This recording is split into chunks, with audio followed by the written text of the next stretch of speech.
Ya, entonces, esta es nuestra segunda clase de campo magnético, ¿sí? La clase anterior, y esta es la slide de resumen, básicamente, de lo que vimos en la parte conceptual de la clase anterior sobre campo magnético, que era quiénes son los que producen, los que pueden producir campo magnético, así como el campo eléctrico es producido por objetos cargados, cargas puntuales, distribuciones continuas. El campo magnético puede producirse por dos fuentes principalmente, imanes y corrientes.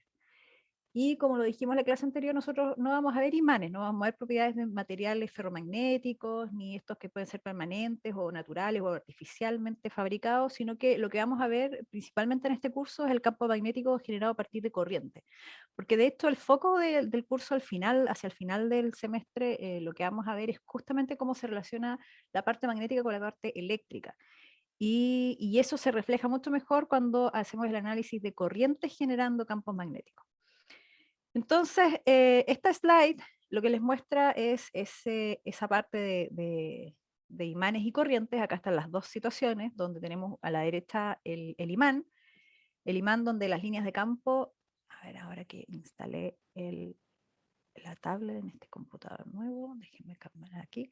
Claro, entonces tenemos un imán donde está el polo norte magnético y fíjense, las líneas de campo salen. Aquí deberían salir como medias perpendiculares, también un poco de la superficie, salen las líneas de campo.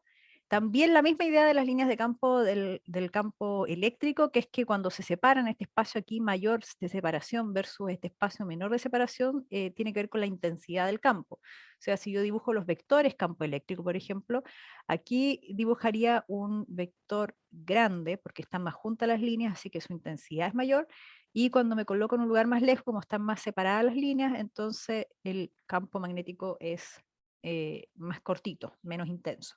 Es la misma idea que con las líneas de campo eléctrico.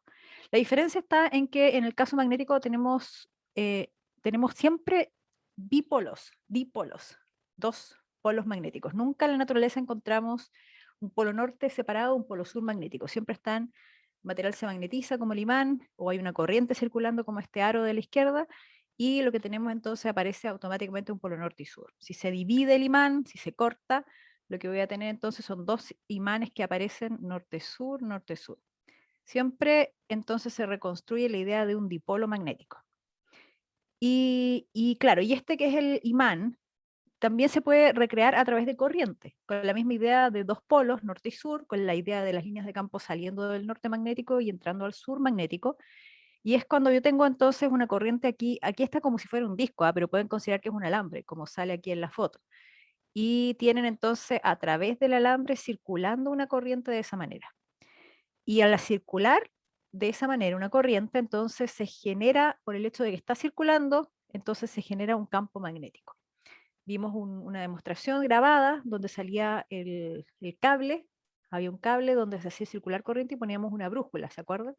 Y esa brújula mostraba que cambiaba cuando yo hacía circular corriente en el cable. Y eso es porque justamente el, donde tengo un cable con corriente, cuando ustedes en su casa, así donde tienen todo conectado, los computadores miren a su alrededor, no sé, los cargadores, las lámparas, los cargadores de celular, cuando está circulando corriente, por esos circuitos, ustedes tienen entonces campo magnético.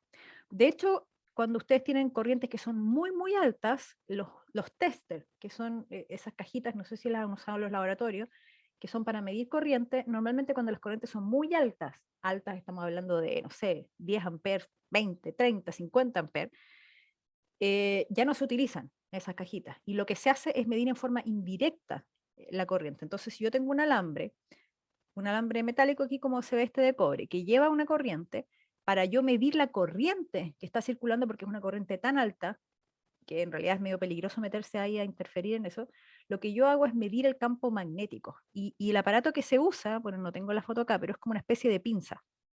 Una especie de pinza, aquí viene una cajita donde aparece un lector, y ahí es donde muestra la lectura, entonces uno es como una pinza, uno la abre, la cierra, y lo como que la envuelve. Entonces uno junta ahí, es como si estuviera encerrado bueno, lo envuelve. Y ahí entonces lo que mide es el campo magnético, entonces es una lectura indirecta de la corriente, y ahí nos dice, no, están circulando 15 amperes, 16 amperes. Es una forma de hacerlo también, ¿ya? entonces tenemos las fuentes de campo magnético, corrientes e imanes. La clase pasada también vimos el formalismo. Borremos todo esto de acá. Vimos cómo se escribía, cómo se podía escribir, plantear, cuantificar el campo magnético cuando era generado por corriente, que era la ley de Biot-Savart. Y la ley de Biot-Savart estaba, no es esta que está acá, pero bueno, estaba expresada de hecho en función de este valor de corriente. Entonces aquí nos vamos a detener, las primeras slides son para hablar un poco sobre corriente, que no lo dijimos en la clase anterior, pero es bueno que lo discutamos y lo vamos a volver a ver más adelante cuando hablemos de circuitos, que es corriente eléctrica. La definición la dimos en la clase anterior, que era la variación de carga en el tiempo. Eso es una derivada. Cuando uno habla de derivada en el tiempo, es la variación de lo que está arriba en lo que está abajo, que es el tiempo en este caso. ¿Sí? Es una razón de cambio, otra forma de verlo. Y esto acá es la corriente, la definición de corriente, y otra forma de verlo también es que si tenemos un alambre, aquí hay un dibujo, este en gris sería como un alambre de algún material, tal vez no tan buen conductor, digamos un acero, o níquel, ya, pongamos que es níquel, y entonces tenemos movimiento de carga, que ahora ya sabemos que lo que se mueve son los electrones, antes no se tenía conocimiento de eso, había carga, no moviéndose, algo se movía, ahora sabemos que son los portadores de carga, los electrones los que se mueven en el conductor, y si consideramos esas cargas moviéndose, así como dice acá, que hay una variación de carga en el tiempo, y consideramos entonces una sección, un área que atraviesan, como para medir, para poder estandarizarlo, cuántas cargas atraviesan por alguna cosa, en este caso un área. Al hacer eso, entonces, podemos definir la corriente eléctrica como la rapidez en la que fluye la carga a través de esa área. ¿Qué tanta carga entonces atraviesa un área en particular? Sí, esa es otra forma de ver también la variación de la definición de corriente, pero en términos de circuito, que es lo que vamos a ver más adelante, esta va a ser nuestra definición que vamos a meter mano cuando tengamos que cuantificar cómo cambia la carga en el tiempo, la corriente. Y les dije yo que ahora sabemos que son las cargas negativas las que se mueven, ¿no? Antes no se tenía conocimiento de eso. Simplemente se veía que había una circulación de carga a través de, bueno, corriente, digámosle corriente, que se prendía, por ejemplo, una ampolleta o algo por el estilo, pero no se sabía que eran en realidad cargas negativas. Entonces, por convención, y eso viene históricamente porque antes no se tenía claridad sobre qué eran las cargas negativas las que se movían, la dirección de la corriente que se considera es la dirección que tendría las cargas positivas, si es que se pudiera mover, porque en realidad no se está moviendo. ¿Qué voy con esto? Si ustedes conectan, por ejemplo, una pila, entonces imaginemos que tenemos acá una pila, y la pila entonces tiene el polo más y menos, y ustedes conectan entonces, digamos acá, una ampolleta. Entonces conectan una ampolleta a esa pila más y menos. Entonces, la corriente va a circular como si fueran cargas positivas. Entonces, la idea es que va a ir de más a menos. Piensen ustedes en la polaridad aquí más y menos. Bueno, normalmente esta polaridad está referida más o menos a la idea de diferencia de potencial. Este lado con el más tiene un mayor potencial y este lado con el menos tiene menor potencial. Normalmente uno considera que es cero en el lado negativo. Imaginemos que la pila es, no sé, pues de 2 volts, por ejemplo. Entonces es como que el lado más estaría a 2 volts y el lado menos estaría a 0 volts. Pero también uno lo puede ver porque el lado más entonces hace que las cargas positivas que están en el alambre, todas las cargas positivas se vayan alejando. Entonces la corriente lo que hace es moverse en esa dirección, como si fueran cargas positivas que se alejan de ese lado y llegan hacia el lado negativo. ¿Sí? Entonces de ahí viene un poco la idea de que son finalmente por convención. La idea del movimiento, cómo circula la corriente, es como si fueran cargas negativas, o sea, positivas, aunque en realidad sabemos que lo que se mueve son las cargas negativas. Y lo que les acabo de decir, pues siempre se mueve de un extremo donde hay mayor potencial, es como la idea, porque recuerden, el potencial es como la idea de la altura. Una masa cae de una altura mayor a una altura menor. Súper sensato en nuestra realidad, en nuestro día a día cotidiano. En el caso eléctrico, la idea es la misma. Entonces tengo un objeto cargado, en este caso una carga, que se mueve, la corriente, en este caso constituida por estas cargas en movimiento, se mueve siempre de un extremo de mayor potencial a un extremo de menor potencial. La analogía, cuando hablamos de corriente eléctrica, que se usa, así como yo les hablé del potencial, que era la altura, con ciertas precauciones, para no caer ahí, pero con ciertas precauciones, la analogía con la que se habla de corriente eléctrica siempre es con el agua en mangueras. Si ustedes tienen un circuito como el que dibujé ahí, ese simple circuito de la pila y los alambres y la ampolleta, la idea de la corriente normalmente se asocia a que uno tiene esas mangueras que están ahí, que son esos alambres alrededor conectando la pila y la ampolleta, los tiene lleno de, acá, lleno de agua. Es como si tuviera todo esto lleno de agua. Y conecto la pila, al enchufar aquí, conecto la pila y entonces es como que abro la llave del agua. Y el agua comienza a circular, pero ya estaban llenas las mangueras, entonces comienza a recircular en el fondo. ¿Sí? Entonces como que al conectar aquí le doy el empuje y sigue circulando el agua, pero las mangueras siempre estuvieron llenas de agua. O sea, no es que yo lo que tenga, ¿qué es lo que quiero decir con esto? Que siempre estuvieron llenas de agua. Lo que yo tengo es, aquí cambiamos un color un poco más, el verde, no es que yo tenga un electrón o una carga que se vaya moviendo aquí y después de cierto tiempo va acá y después de cierto tiempo la misma carga va acá y empieza así a circular. No, lo que tengo yo es que siempre estuvo lleno de cargas esto. Y cuando yo le doy el puntapié al conectar a esta pila, a esta fuente de energía, lo que hago yo es impulsar todo el movimiento. Entonces, como que ustedes están en una fila y empujan al primero, pero ya había mucha gente adelante, entonces todos se empujan unos con los otros.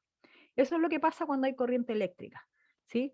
Hay un movimiento de carga, dependiendo del tipo de material, pueden ir chocando entre ellas, así como les dije yo en una fila, y esos choques lo que producen es que se calienta el alambre y eso hace que tenga mayor o menor pérdida de calor cuando uno se hace circular una corriente en un material. Cuando circulan así como si no tuviesen nada y como que van felices y sin chocar y maravillosamente es cuando ya los materiales se vuelven especiales dentro de la física. Son superconductores, son materiales que son casi como bueno, que teóricamente es como que viajaran a la velocidad de la luz las partículas porque no tienen roce dentro del sistema. Entonces, eso es lo que sucede cuando circula corriente en un alambre. La corriente la genero con esta diferencia potencial. Una pila, una fuente. Me conecto al tendido eléctrico, a la red domiciliaria. Con esto genero corriente. Y entonces la convención, como les dije, de más a menos siempre, aunque los electrones se están moviendo en realidad en la otra dirección acá, pero acá de más a menos, y ahí se enciende entonces la ampolleta. Y cuando, dependiendo del tipo de material que están hechos estos cables acá, y bueno, en este caso la ampolleta, cuando yo tengo entonces esta pila conectada con estos alambres, cuando veo este circuito así dibujado tal cual como está acá, yo voy a asumir, siempre voy a asumir que estos cables que están ahí en un color medio azulito, esos cables no tienen ningún tipo de resistencia, son como cables idealizados, ¿sí? Lo único que podría tener algún tipo de pérdida de calor o de algo es este elemento de circuito que está conectado, que en este caso es la ampolleta. El resto de estos cables se comportan idealmente, ¿sí? Aquí las cargas van como de esa forma que yo les digo que es casi como un modelo, sin molestarse, sin chocarse, sin nada. Entonces lo único que hace algo es lo que yo conecto, que puede ser el computador, el hervidor, ¿sí? El equipo de música, la ampolleta, acá la lámpara. Y cuando yo conecto entonces esta lámpara a la red del domiciliaria o a la pila que tengo acá o el cargador, ahí lo pongo en el enchufe, entonces lo que va a pasar es que a esa diferencia de potencial que yo lo estoy conectando, entonces voy a tener un cierto valor de corriente circulando que viene por esta energía que le da la fuente, pero va a estar limitado por la resistencia del material. La resistencia del material es lo que se opone al paso de la corriente. La resistencia es como que yo tuviese aquí este canal, si lo quiero, en vez de dibujar la ampolleta, yo dibujo como la manguera hasta que yo les decía del agua, y aquí la resistencia es como una especie de apriete que puede incluso como estrujar aquí esto para que no pase, y por otro lado, la corriente quiere ir en esa dirección y la diferencia potencial le da la energía y trata de empujar a través de ese espacio, pero la resistencia hace que cueste más y más pasar por ahí. Entonces, finalmente la corriente le puede costar más o menos pasar. Entonces, ese valor de resistencia tiene que ver con el tipo, tiene que ver con la geometría, con el tipo de material, con varias cosas dependen del sistema. Más adelante lo vamos a ver cuando veamos circuitos, pero estas son solo definiciones generales. Y la otra manera de expresarlo, en vez de escribirlo en función de cómo esté conectado este circuito, que es la fuente, la pila, que puedo tener pilas de estas AAA, o estas baterías que se usan para el Califone, si las han visto, o a la red de la casa, tengo distintos valores entonces de corriente em, para una misma resistencia, por ejemplo. Va a depender del voltaje al que me conecto. Pero también la resistencia va a depender del material que estoy considerando. Si, por ejemplo, es un trozo de cobre, si es un trozo de aluminio, va a depender de las dimensiones, va a depender el largo que tiene. Por ejemplo, este alambre va a depender del área que atraviesan estas cargas, y va a depender también de la conductividad, que esas son propiedades intrínsecas del material. La conductividad del cobre es una, que es muy buena, por supuesto, pero es mucho mejor la conductividad del oro, por ejemplo. Y es peor, mucho peor la conductividad del aluminio, ¿sí? Y todos los materiales tienen un cierto valor de conductividad, algunos es súper poco, no sé, madera, por ejemplo. Y eso es la capacidad de conducir, ¿sí? Y el Rho, en este caso, que es la otra forma equivalente de escribirlo, fíjense que se mantiene el largo y el área, pero acá el Rho es la resistividad eléctrica. Y esa resistividad también es similar a la idea de la resistencia, pero esta resistencia, fíjese que está dada por condiciones del circuito, a la pila a la que conecto mi ampolleta. En este caso, la resistividad, esa letra Rho que está ahí, tiene que ver con el material del que está hecho. En este caso, el material del que está hecho, por ejemplo, el diodo, es donde se prende la luz, digamos, que es cuando uno enciende la ampolleta. O el hervidor, cuando uno hace circular corriente para el calentar, lo que tiene ahí entonces es un sistema que uno hace circular corriente, eh, y esa es como, no sé si alguna vez vieron en alguna casa de sus abuelitos, o ya no se ven tanto, los anafres que se llamaban, que son resistencias, son como platos calefactores, y entonces la corriente circulaba, se prendía, uno lo veía incandescente, como la forma de las vetas de la resistencia que estaba enrollada, así como un serpentín, pero al mismo tiempo calentaba y uno ponía la tetera o la olla encima. Entonces, eso es porque el material de que está hecho tiene una cierta resistividad eléctrica. Estas son las relaciones entre resistencia del material, corriente, voltaje, y también con aspectos geométricos, largo y área. La relación entre conductividad y resistividad es el inverso. La conductividad es igual a 1 sobre la resistividad eléctrica. Eh, y finalmente, esto es muy introductorio, porque en realidad lo vamos a seguir viendo campo magnético ahora, pero esto es para hablarles en términos generales de lo que es la corriente eléctrica. Solo por eso están estas slides acá. Esta es una forma que vamos a volver a retomar cuando veamos circuitos, de cómo representar esta idea de la pila conectada a la ampolleta, y es a través de un circuito. Estos elementos del circuito, ahora la ampolleta pasa a ser una resistencia, que es esa así como montañitas ahí dentadas, y la pila, que tiene una polaridad positiva y negativa, un potencial alto a un lado y un potencial mínimo al otro lado, en la representación de circuito son dos líneas, una más larga que la otra, paralelas entre ellas. La más larga es la que tiene el mayor potencial. Si se fijan acá, al lado izquierdo, el que tenía más, la pila, acá en el dibujo de circuito, entonces la línea larga, la que tiene más. Y la corriente circula de más a menos, como está aquí en la representación de circuito. ¿Ya? Eso es lo que vamos a ver de corriente. Y retomaremos entonces la idea de corriente cuando definimos la ley de Biot-Savart, que era la forma de cuantificar el campo magnético. Entonces definimos que la expresión del campo era esta que estaba acá, donde apareció una integral y un producto cruz, y se ve como extraña, y yo sé que tal vez es media chocante de verla al inicio.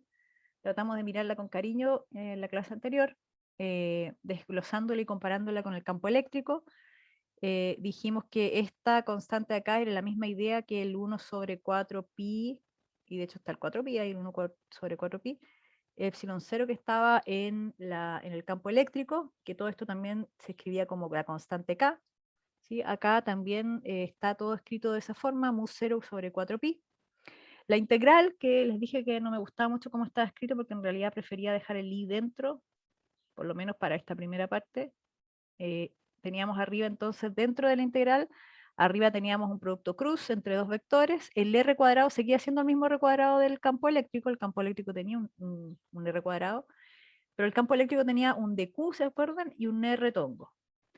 Y la diferencia está, a pesar de que está el R tongo acá también, ahí dentro de del integral, la gran diferencia es que ya no hablamos de elemento de carga. Cuando hablamos de campo magnético, hablamos de elemento de corriente. Y el elemento de corriente es este que está acá.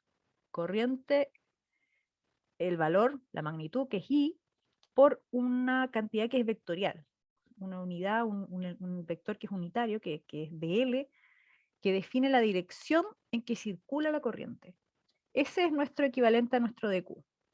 Y la gran diferencia, porque aquí está, y dijimos, ahí está el R, acá está el mismo R tongo de acá del campo eléctrico, pero la diferencia es que acá en el campo eléctrico el dq, el R estaban multiplicados, ¿sí? Una multiplicación escalar. En el campo magnético, el dq y el R están operados porque son los dos vectores, esa es la diferencia. Acá tenemos un solo vector, acá tenemos dos vectores, la corriente y el R tongo, van operados a través de un producto cruz.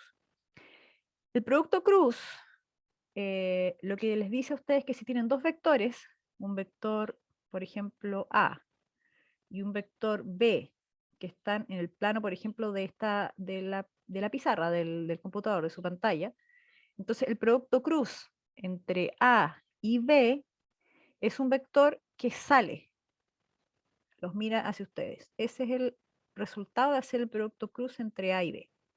¿Sí? Alguno me podría decir, bueno, pero es perpendicular. Sí, claro, es perpendicular. Entre A y B. A y B están en un plano y el tercero, que es el resultado del producto cruz entre ellos, sale del plano. Pero ¿sale del plano hacia nosotros o puede salir hacia adentro? Entonces ahí es donde viene la regla de la mano derecha que les conversamos. Ustedes, hay varias formas de hacerlo. En este caso, para este dibujo en particular, ahí voy a poner la mano. Entonces, el canto de la mano lo apoyan al vector A, giran hacia donde está el segundo vector, que es el B, y el pulgar les dice que sale hacia ustedes el producto cruz. Entonces ahí está el vector C que aparece en el dibujo. Y es entonces el campo magnético, aquí voy a borrar todo para decirles de nuevo esta idea. Fíjense, el campo magnético está en un plano perpendicular a la corriente y al vector posición. O sea, si ustedes miran aquí en el dibujo de la derecha, ahora ya entendiendo eso, fíjese dónde está el vector posición. El vector posición, está con negro, pero lo voy a poner en amarillo aquí. Entonces, está en este plano el vector posición. Y la corriente está en este plano, porque ahí lo voy a dibujar abajo, porque, ay, ¿por qué me quedo así? Me sigo quedando en amarillo, quería naranjo. Ahí. Entonces, ahí está en el mismo plano, ¿sí? En este plano como color cafecito claro. En ese plano están los dos vectores.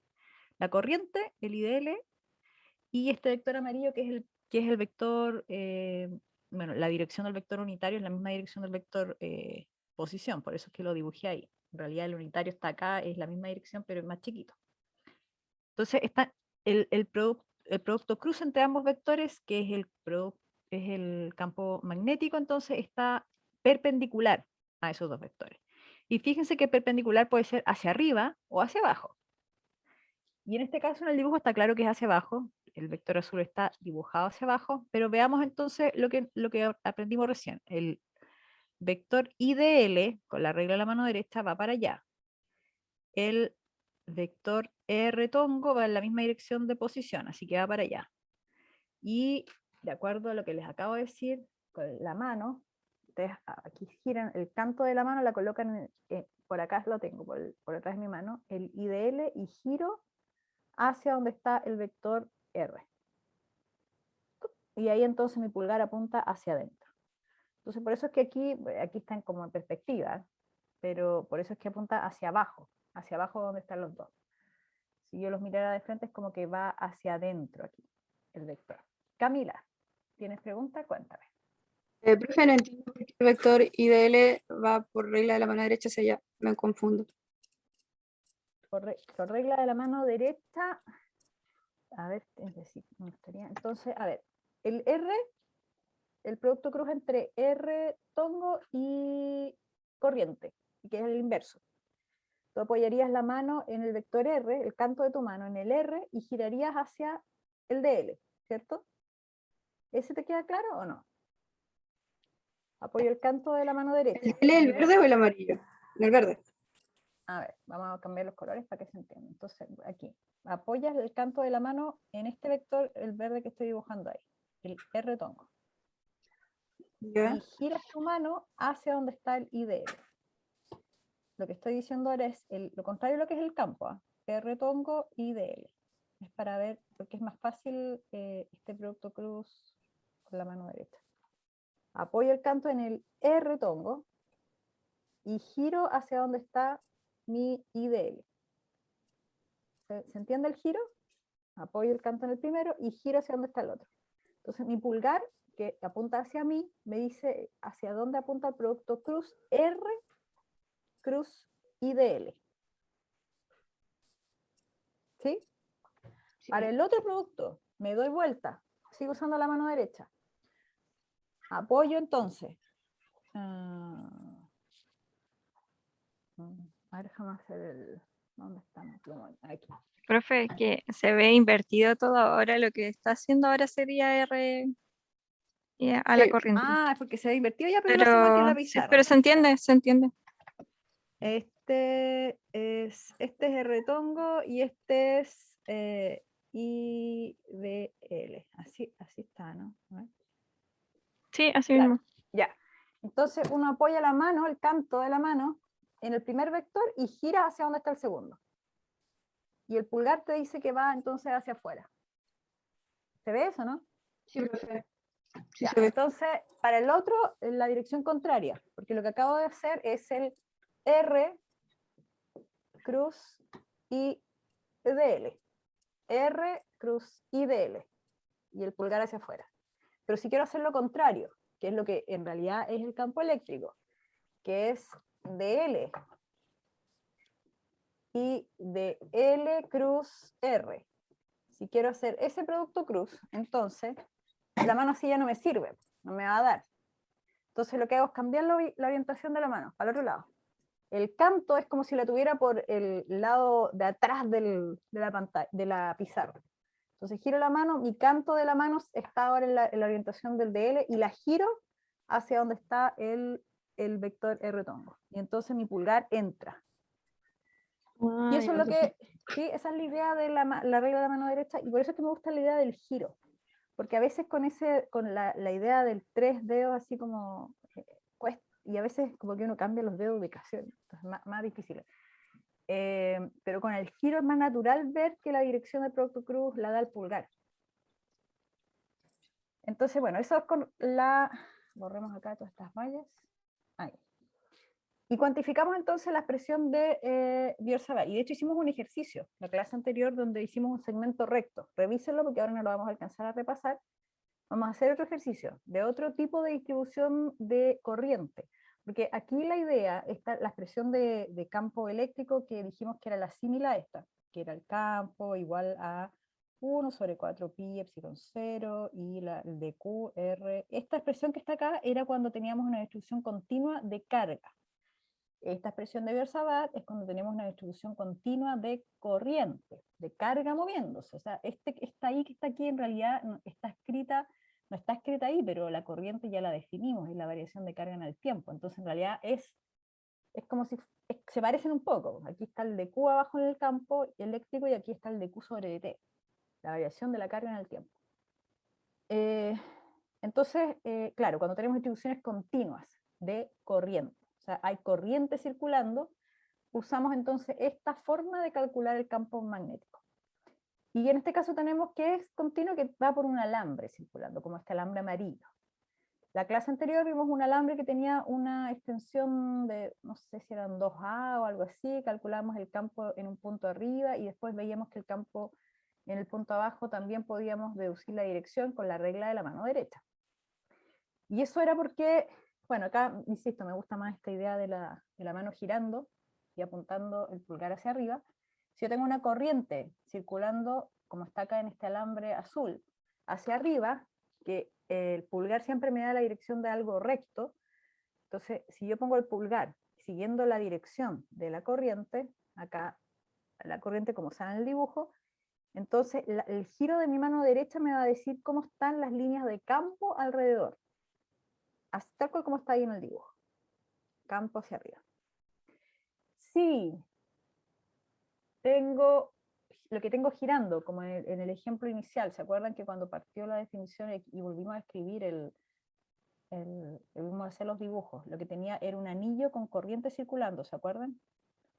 Y la corriente estaba circulando así, y salían como las líneas de campo dibujadas, pero que como que giraban y iban así, qué sé yo, pero lo importante era que el norte estaba acá y el sur estaba abajo, las líneas de campo entraban por acá y por acá salían, entonces teníamos norte y sur. En este caso, de un anillo con corriente, es la misma idea, tengo que con la mano derecha encontrar qué es lo que va, qué es lo que gira, que en este caso es la corriente está girando así, girando. Entonces mi dedo pulgar me dice la dirección del campo magnético, que es lo que es recto en este caso, porque ahí tengo como esa especie de imán. Entonces, si tengo un imán norte-sur, si estoy justo al medio, es como que tuviera el campo magnético yendo en esa dirección. Entonces, es como simétrico esto. Si tengo corriente recta, el giro de la mano me dice las órbitas circulares del campo magnético, y si tengo una corriente circular, como en el anillo ahí en verde, entonces la mano circula y el campo magnético me lo da el dedo en el centro. Yo sé que estas líneas giran y van alrededor como un imán, pero si estoy justo al centro, es como si tuviera el campo saliendo recto hacia arriba. Entonces la regla de la mano derecha me permite ver esas direcciones también. Entonces, uno puede siempre predecir la dirección del campo magnético con la regla de la mano derecha sin meterse a calcular la integral, ni el producto cruz, ni nada. Basta mirar el ejercicio de Cyrano, yo por regla de la mano derecha, y yo ya sé que eso va en esa dirección. Entonces, cuando hagan el cálculo, después cuando se metan a calcular, porque hay que obtener la magnitud y todo, pero también este cálculo con esa forma de Biot-Savart les va a dar la dirección y tienen que comprobar que coincide con la regla de la mano derecha. Si tienen que creerle algo, le creen a la mano derecha, no porque se pueden haber equivocado en algo algebraico aquí al calcular Biot-Savart. Pero la regla de la mano derecha nunca miente. ¿Ya? Para que lo recuerden eso.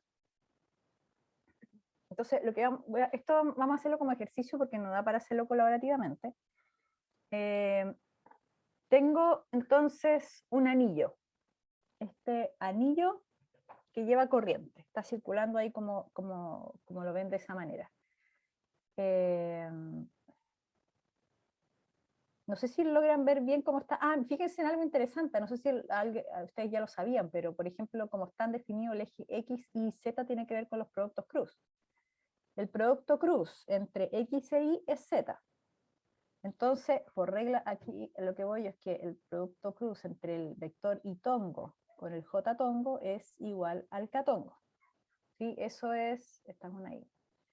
Y cruz J es igual a K. Entonces, por regla de la mano derecha, cuando ustedes no saben bien dónde colocar el eje X y Z, lo que tienen que hacer es poner la mano derecha, nuevamente con esta historia de la mano derecha que gira, la mano derecha la ponen en el canto de la mano derecha en el eje X y giran hacia el eje Y, y el pulgar les dice hacia dónde va el eje Z.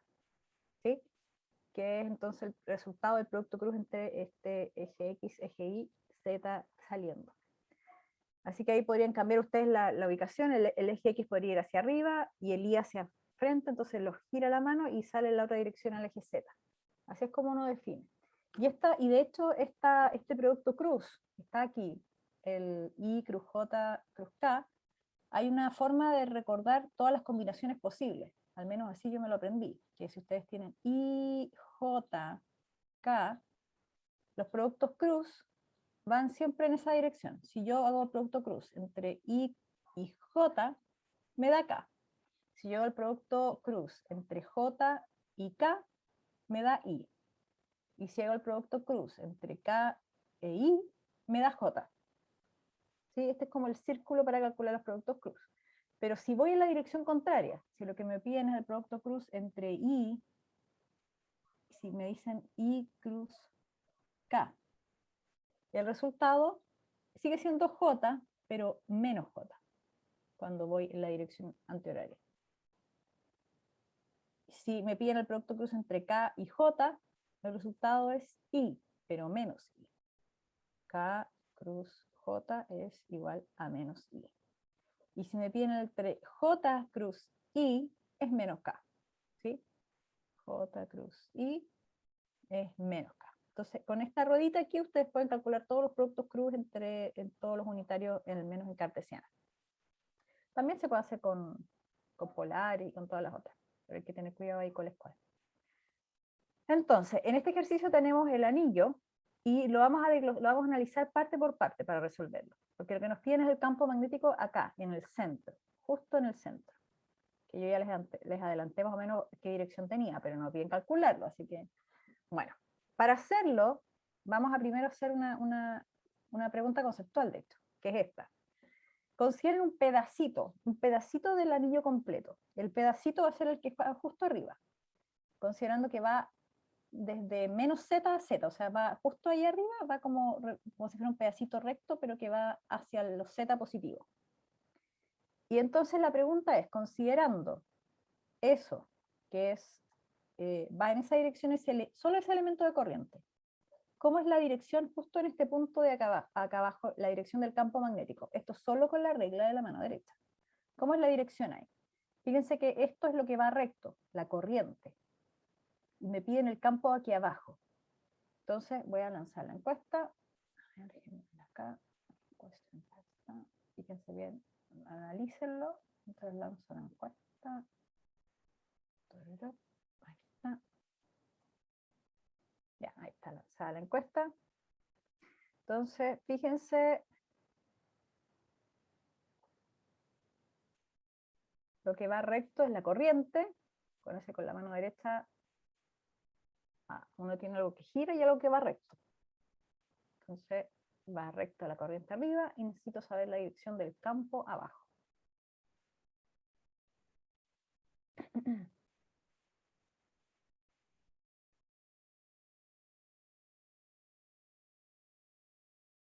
Solo con la regla de la mano derecha. Bueno, si quieren pueden meter ahí a la definición de Biot-Savart, pero sería como un poco más lento, tener que pensar la dirección del DL y la dirección del R. También lo pueden hacer así, ¿eh? No, tal vez no es tan malo verlo de esa forma.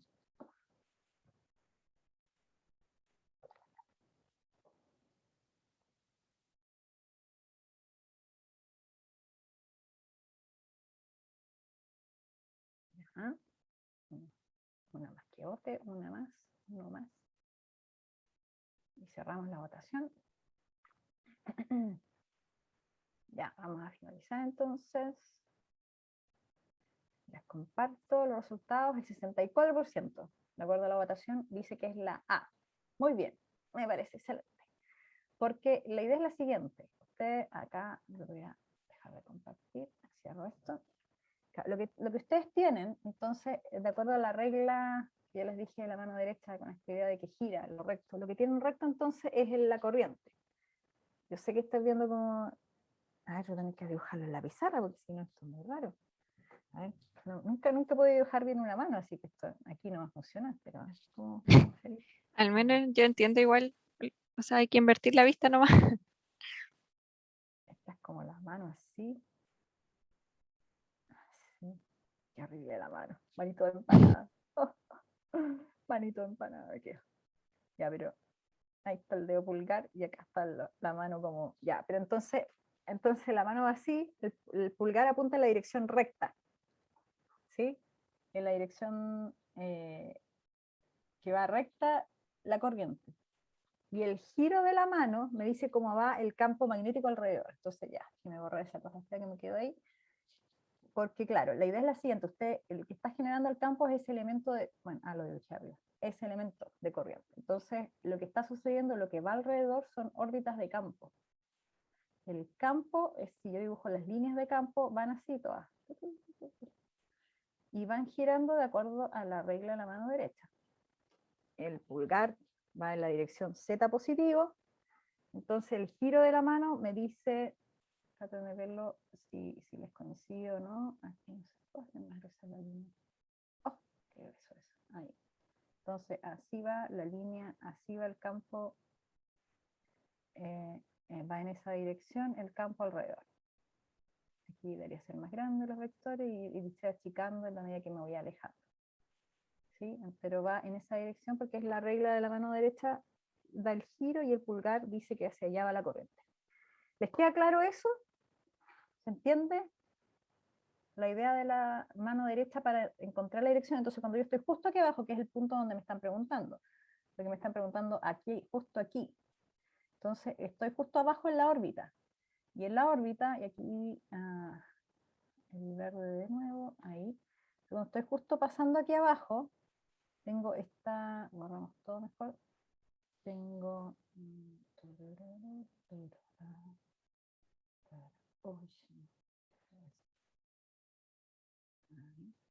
a ver, aquí en la órbita y aquí para acá. Oh, con la tabla me sale ahí.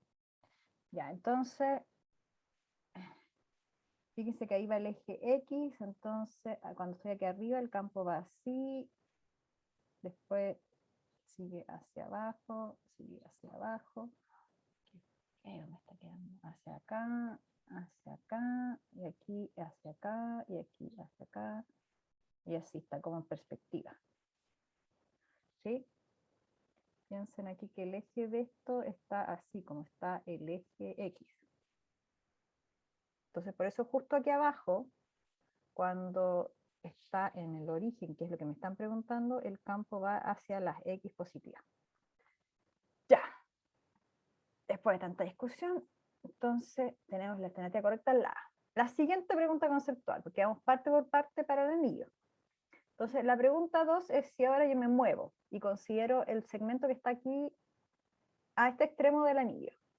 Entonces, ¿cuál será el campo nuevamente en el origen? Así que vamos a lanzar la pregunta 2. Lanzar, ahí está.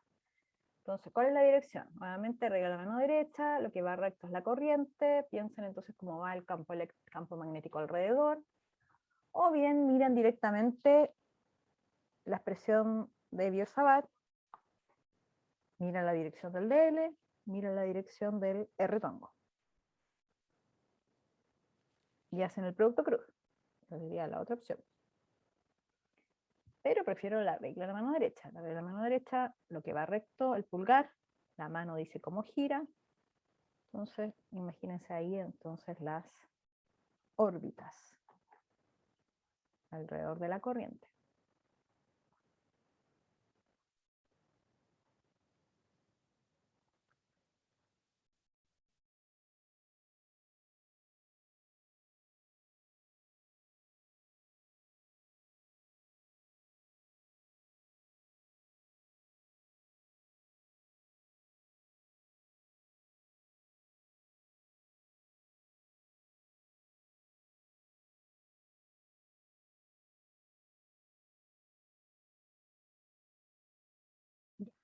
Un voto más y cerramos. Uno más. Ya, perfecto. Cerramos, ya. Aquí aumentó, les comparto los resultados, el 75%. Dice que es la A.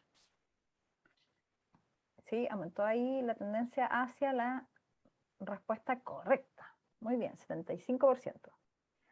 Hay una conversión. Muy bien. Déjenme cerrar esto. Ahí.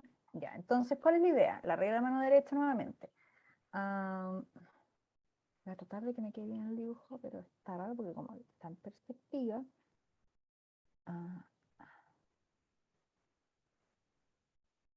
Claro, recuerden que esto está, a ver, el otro estaba aquí arriba, ¿cierto? Allá estaba. Entonces dibujamos, fíjense, y aquí veníamos, y acá vienen más trocitos, y que vienen para acá. Pero esto está en este plano, está, el eje X sale, ¿sí? Desde el centro de, de este anillo. Entonces cuando dibujamos esa órbita, tenemos que dibujarla también siguiendo esta idea de acá. Entonces, ¿qué vamos a hacer aquí? Ahí.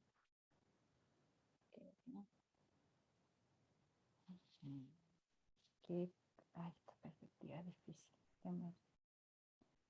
Media alargada, ahí y así. Ahí está, ya. Ahí va, ahí, ya, ok, ahí está. Entonces, esa es una de las órbitas. Por supuesto, hay muchas más órbitas. ¿Ah? Aquí hay otra más, por ejemplo, más grande. Hay órbitas que van más cerca. Pero la que dibujé ahí, esta acá, entonces es la que va, ¿de acuerdo? Y aquí pongo la cámara de nuevo. Hacia abajo va la corriente y la mano va circulando alrededor. Entonces, como dice la mano que va circulando, considerando que el pulgar muestra lo recto, que es la corriente hacia abajo, entonces el giro de esto es de esta forma, va así circulando, el campo va circulando, y cuando llega acá sale así, y cuando llega acá sigue así, y así va circulando el campo magnético en estas órbitas. ¿Sí? En la órbita esa más exterior es igual, pero es más chiquito el campo, va más chiquito y va más chiquito dando vueltas. Entonces en este punto el campo tiene la misma dirección que tenía el pedacito, la contribución del pedacito de arriba. Entonces la respuesta estaba correcta. Cualquiera de las dos formas lo podía haber hecho. Aquí voy a deshacer, voy a borrar todo para mostrarles que también coincide si lo miramos directamente desde la fórmula. El dl, en este caso, este va hacia abajo. ¿Sí?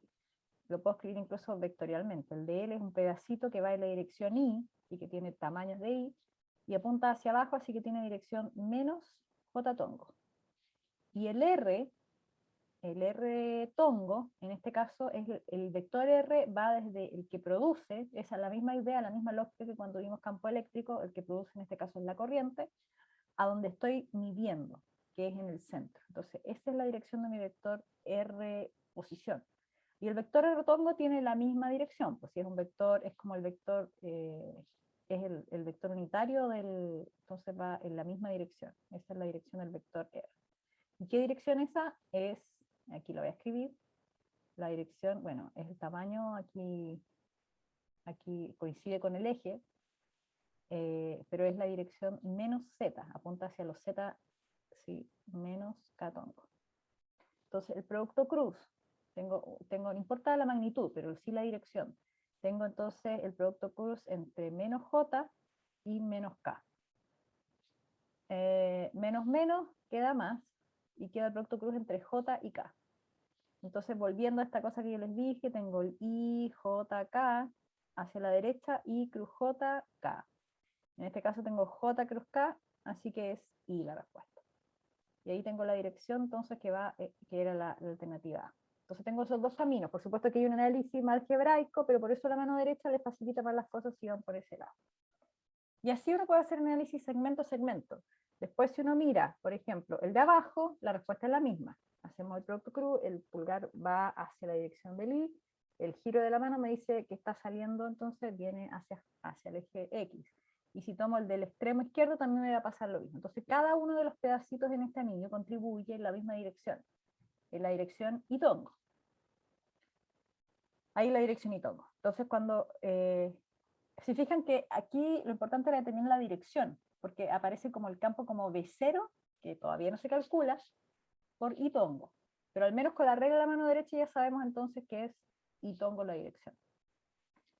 Entonces esto, el campo en el centro, lo tengo que dibujar, verde, claro, aquí viene en esta dirección, sale hacia acá. Ese es el campo magnético B. Pero también este análisis lo podíamos haber hecho sin haber destruido pedacito por pedacito para ver cuánto aportaba cada pedazo, sino que haciéndolo, como les dije yo, con la regla de la mano derecha completa. El giro del anillo, la corriente, y el pulgar me dice hacia dónde va el campo en el centro. ¿Ya? Entonces, ahora lo que queda es calcular el campo, cuantificarlo, calcular el campo. Me quedó ese pedazo ahí, borrémoslo. Entonces, calcular el campo, tenemos que escribir cada una de las cosas que tenemos, los ingredientes, ¿no?, de esta historia. Entonces tenemos el DL. El DL, aquí, como esta como es un círculo, lo que conviene siempre cuando uno trabaja con los círculos, a pesar de que fíjese que el primer cuadrante no es ese en particular, pero aquí se tomó uno que, para efectos de cómo lo dibujamos, parece ser el primer cuadrante, porque en realidad el eje X y el Y y el Z están para el otro lado. Pero ahí lo dibujamos y es con lo mismo la historia del DQ. El DQ, cuando trabajamos con el campo eléctrico, lo poníamos en una ubicación arbitraria. Ahora lo que hacemos es colocarlo también en una ubicación arbitraria, pero dado que es un círculo, lo ponemos en un cuadrante que es como el primer cuadrante. Por eso está ahí nomás. Y ese es nuestro DL. Nuestro DL nos permite dibujar entonces nuestro vector posición, que no sé si es lo que viene dibujado, pero de todas maneras lo voy a dibujar acá. Es entonces mi vector posición, desde el que genera mi DL a donde quiero calcular lo que es el centro. Entonces, ahí tengo dibujado mi DL y dibujado mi vector posición. Después, ya, ahí sí estaba. Tenemos el vector. Y el 0 es súper importante porque de hecho acá está puesto mala, no debería estar escrito el ángulo acá, porque de hecho, lo podemos borrar, ¿no? El ángulo todavía no estaba definido, porque no está todavía definido el 0. Una vez que uno dibuja el vector posición azul, dibujamos el vector posición que va del que produce a donde calculo, y después de eso uno puede dibujar definir un 0. Nuevamente, como esto es un círculo y estamos acostumbrados a la idea del cuadrante, y este es el primer cuadrante, el 0 lo vamos a colocar ahí, al inicio del primer cuadrante. Y ahí entonces aparece la definición de mi ángulo. Mi ángulo va, así como antes cuando teníamos, ¿se acuerdan? La recta, y yo ubicaba un elemento, que podría ser corriente incluso, un elemento de corriente, IDL. Imaginemos que esto va circulando de izquierda a derecha. Entonces, un IDL, después yo le decía que tenían que definir un 0, y si colocaba, por ejemplo, el 0 acá, entonces aquí esta distancia era su X, que era el I de X, sí. Entonces acá es la misma idea, definimos el 0, y una vez que definimos el 0, entre el 0 y mi elemento, que es el DL, entonces aparece la variable, que en este caso es el ángulo. Y ahí sí entonces uno escribe el ángulo, como está escrito acá. Entonces, lo primero, los dibujos, sigue siendo importante. Después que está el dibujo, tenemos que escribir, escoger las coordenadas que vamos a trabajar. Una forma de trabajar, lo más estándar para estos casos, es las coordenadas cartesianas, a pesar de que esto está para mí mucho más cómodo en coordenadas polares, pero cartesianas, que son las más familiares, ¿sí? Para ustedes. Entonces, coordenadas cartesianas implica que este vector R, que está desde el L hasta el centro, tengo que escribir las componentes en Y y en Z en este caso, que están en los ejes bien raros, así como fueron definidos en el problema. Entonces, fíjense que el R apunta, la proyección del R en Z es positiva, que apunta de izquierda a derecha, y la proyección en Y es negativa, porque apunta hacia abajo en el eje Y. Entonces, por eso es que tiene esas componentes. Acuérdense, el coseno, este de acá abajo es el que está...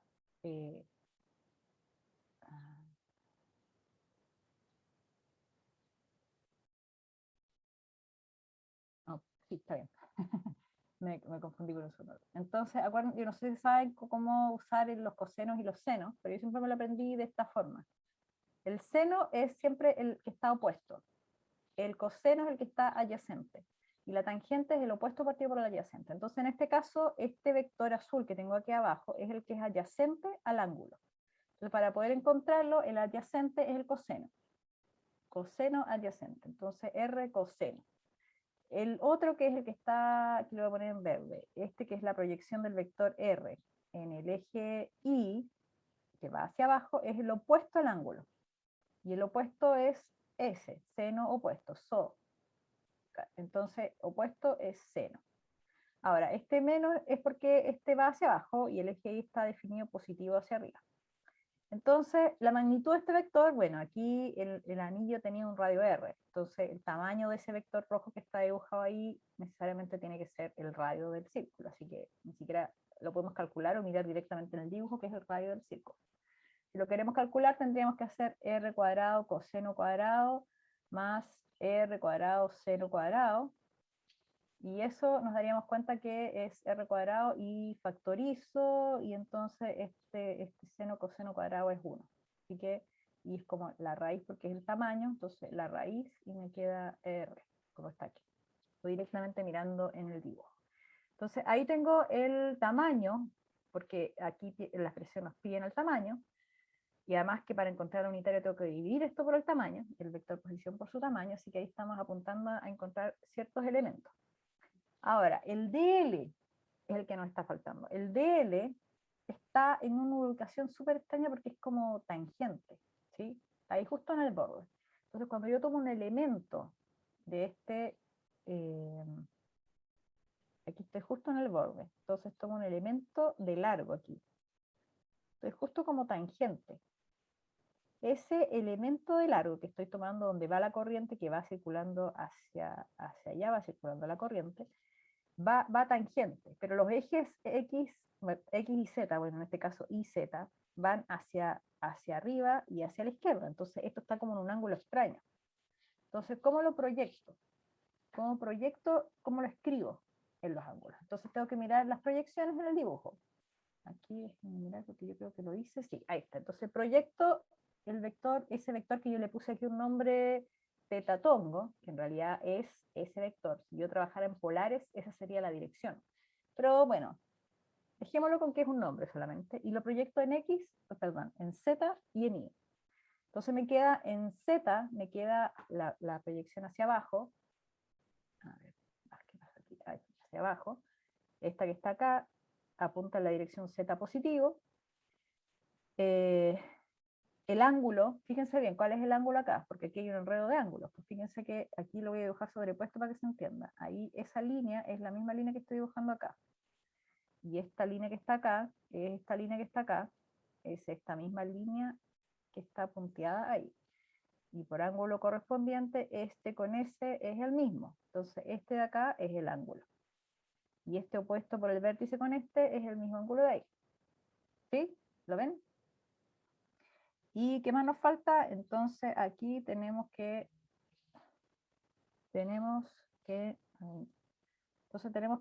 el ángulo que hay acá, ¿dónde está ese otro ángulo? La pregunta es. Aquí, ahí está opuesto. Bueno, ahí con ese deberían dar 90, así que, y este de acá arriba debería ser el mismo. Entonces ahí tenemos los ángulos para poder calcular cuál es cuál. Y mirando, aquí está, entonces volviendo a este que era el que primero que nos habíamos preguntado, este de acá es el opuesto al ángulo teta que está ahí arriba. Entonces el opuesto es seno, so, cato, acuérdense, SO, seno, opuesto. Y el otro, que es el que va hacia arriba, el otro vector que va hacia arriba, este que está acá la proyección de ese vector unitario tetatongo, va hacia arriba, entonces es el adyacente al ángulo teta, entonces coseno. Y aquí lo tengo entonces escrito en los dos casos positivos, va hacia el z positivo y el y positivo, así que queda escrito de esa manera ese unitario. Ese unitario es la dirección del vector dl, ¿sí? Es como decir que, claro, el dl tiene un tamaño y su dirección va ahí tangente. Este es como el vector que va tangente. Ahora, el tamaño, aquí está escrito, y esto ustedes lo recordarán, lo vimos en campo cuando veíamos campo eléctrico de un anillo. El elemento de largo, cuando tengo una circunferencia y tomo un pedacito, el arco de ese pedacito de ángulo, si ese ángulo es uno chiquitito como un de teta, este pedacito de acá, considerando un radio r, es r de teta. Así que ahí tengo entonces escrito el vector de L. Voy a borrar estas rayas. Ajá.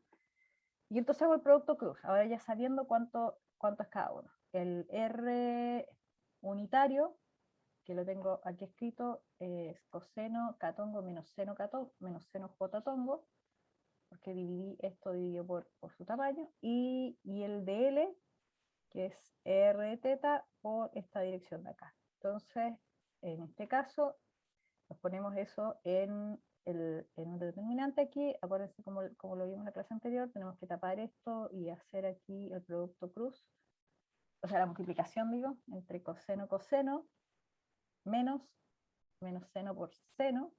Entonces fíjense acá nos queda coseno cuadrado más seno cuadrado, y eso tiene la dirección y cuando sigo con la siguiente columna me pasa que todo es cero, así que no hay ninguna componente en J, y cuando tapo esto de acá también esta multiplicación es cero, así que tampoco tengo componente en K, solamente me queda la componente en I.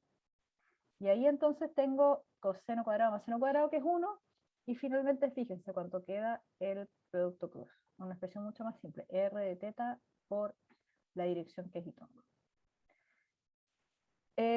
La dirección ya la sabíamos porque, bueno, lo calculamos con la regla en la mano derecha. El tamaño era el que no sabíamos, R de teta. Y tenemos entonces la parte del numerador. Entonces, para resolver la integral, tenemos que reemplazar toda la integral. Bueno, ahí, acá está, reemplazado. Reemplazo el r de teta arriba. El tamaño del vector de posición es el radio, así que abajo queda r cuadrado. Se van, fíjense que se van los r. El r es constante, así que el último r que queda sale de la integral. Y entonces la integral solamente está en función, y lo que integra realmente es el ángulo. Acuérdense que el 0 estaba acá definido, así que el ángulo para dar la vuelta completa a este segmento es 0, 2pi. Entonces integro finalmente el ángulo entre 0 y 2pi, y me queda el campo de un anillo, que es esta expresión de acá.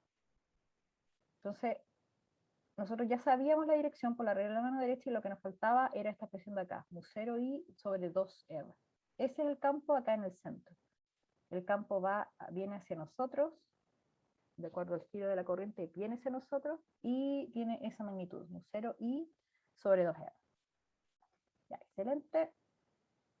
Y bueno, y lo que les queda como tarea, para terminar la clase hoy, es que entonces ustedes vean cómo se resuelve este ejercicio. Sí, lo que les piden es el campo también en el eje, pero no justo en el eje en el centro, sino en el eje un poco más arriba. Entonces aquí lo levantamos a una altura h, para calcular el punto P, el campo en ese punto. La dirección, bueno, podrían sacarla por la regla de la mano derecha, porque está justo en el eje de simetría, así que eso no va a cambiar con la regla de la mano derecha, que sea el centro, que sea más arriba. Pero lo que sí, el tamaño va a cambiar, porque obviamente estoy justo en el medio, sino que estoy levantándome. Ahora, fíjense algo interesante, porque uno podría pensar, cuando veíamos campo eléctrico, uno podría pensar que cada segmento contribuía acá de una forma tal que, así como estoy tomando contribuciones de acá, contribuciones de acá, contribuciones de esto, al final como que todo se anula, porque uno dice esto es simétrico, entonces todo debería anularse, pero no es el caso. La corriente circula, y al circular entonces de esta manera hace que el campo magnético vaya en esa dirección. ¿Ya? Así que esto queda de tarea, para que se preparen entonces. Bueno, ya vamos a seguir viendo campo magnético, todo esta segunda unidad del curso tiene que ver con campo magnético. Por supuesto vamos a ver también más adelante circuitos, así que vamos a retomar el tema, pero campo magnético lo vamos a ver desde otro enfoque, más parecido a lo que era la ley de Gauss cuando veíamos campo eléctrico en las próximas clases. Así que no sé si hay consultas.